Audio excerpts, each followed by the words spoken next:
But what appears in those things? I mean, for example, right now Texas is undergoing a process where they're revising the history standards, and Texas and California are two of the bellwether states in the United States for how textbooks are adopted. And so what those states adopt will impact what the other states are going to do.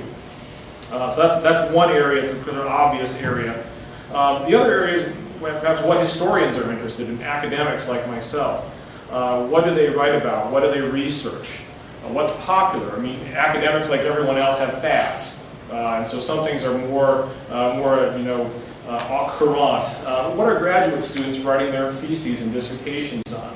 And that's again very much being driven by some of these fads. Another aspect is what parts of history interest the general public. This could be books. This could be TV. It could be movies, computer games.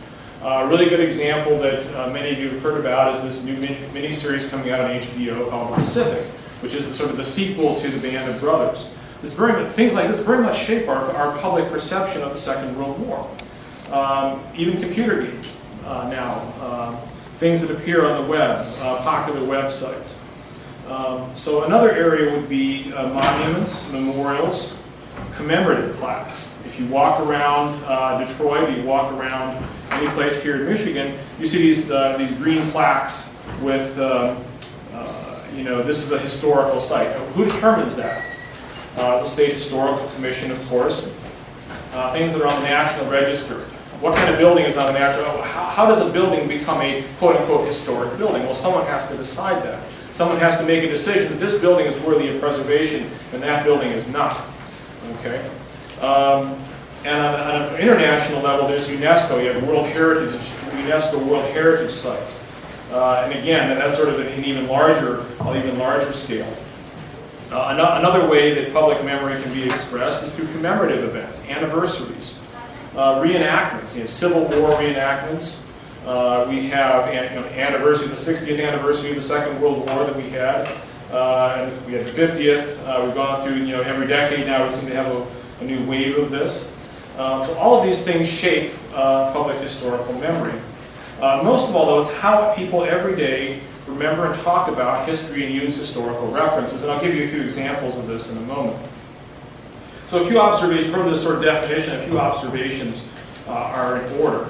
Some historical events are more important and more prominent in public consciousness, more remembered and commemorated than others. So for example, the American Revolution is much better remembered in American history than the controversy over bimetallism. Okay? So if you sort of stop the average person on the street, if you've seen the jaywalking segments that Jay Leno has, and he goes on and asks people questions about sort of the stuff that you should know about American history or American government, people would remember the Revolution or remember the Declaration of Independence over, the controversy between whether we should have silver or gold as our standard for our currency. And some events are more significant in some regions than others. I mean, this is obvious. The Civil War is more important in Virginia than in Oregon. It's better remembered in Gettysburg than in Honolulu. Whereas, Pearl Harbor, of course, for Honolulu, that's their helps to shape their identity.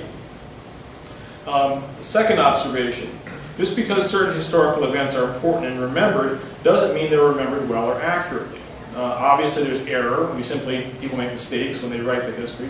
There's distortion, bias, intentional or otherwise, and of course, political ideology all shape how we remember certain historical events, or in this case, misremember them. Historical memory is often contested, so basic facts could be in dispute. There could be different, competing, or mutually exclusive interpretations of an event in question, even when all sides agree on the basic facts. A really good example of this from, maybe a little more close to home here in the United States is the controversy over the Confederate flag and the flying of the Confederate flag in some of the southern states. Everyone knows that the basic historical fact is everyone knows that this flag was used as the battle flag of the Confederacy during the Civil War. That's a basic fact. Everyone agrees on it. But how that flag is interpreted, how that flag is understood in a modern context can differ very greatly between, for example, African Americans or white Southerners. So I can use that as an example of what could be contested. Now, historical memory can also be culturally or politically useful. It acts as a reference point, a kind of shorthand, a symbol. For example, we've all heard this, the current economic downturn is the worst since the Great Depression. Okay, we're using historical reference. Iraq is like Vietnam, historical reference. 9/11 is like Pearl Harbor, it's a historical reference. Very often these are simplified, they're shorthand. No one's going into a deep analysis of the Great Depression when they're saying this is like the Great Depression, but they're using that as sort of it clicks a light on people's, aha, it's like the Great Depression. In fact, it's very interesting in regards to that sparked or brought to the fore a debate among historians that had been kind of inside baseball type debate over how effective the New Deal really was. But all the references, of course, to the current economic crisis as being liking it to the Great Depression has brought that debate kind of much more into the public eye. And of course, if you compare it to the Depression, you're also having a suggestion about maybe perhaps what should be done about the current economic crisis. If the New Deal worked in the Great Depression, if this is like the Great Depression, therefore, right, this sort of suggests some future action that we could take. So the past can shape our understanding of the present and the future. All societies, groups, and cultures need a shared story and a shared history, or what I call a usable past. Without this, we cannot have identities or communities. A usable past provides a common vocabulary for self-understanding. It tells us who we are and why we are who we are. The shared past gives us a common purpose and allows us to properly order the society in which we live, to balance competing claims of various elements of society. When I do my American history courses, one of the things I ask students often at the outset, we have a little introductory talk, and I ask, well, what does it mean to be an American? If you were going to tell someone from another country who knew nothing about America, what's the one thing you would tell them that would help to explain the United States? And very often, although they give me a variety of answers from time to time, and some more articulate than others, they tend to give me the number one word they use is freedom. This is a land of freedom. This is a land of freedom and opportunity, or some sort of combination like that. So for Americans, to use this example, the historically determined idea of freedom is key to our identity and our concept of ourselves. So obviously this process is never perfect, complete, or free of ideology and distortion. The examples I provided indicate the potential uses and abuses of the past in a free society.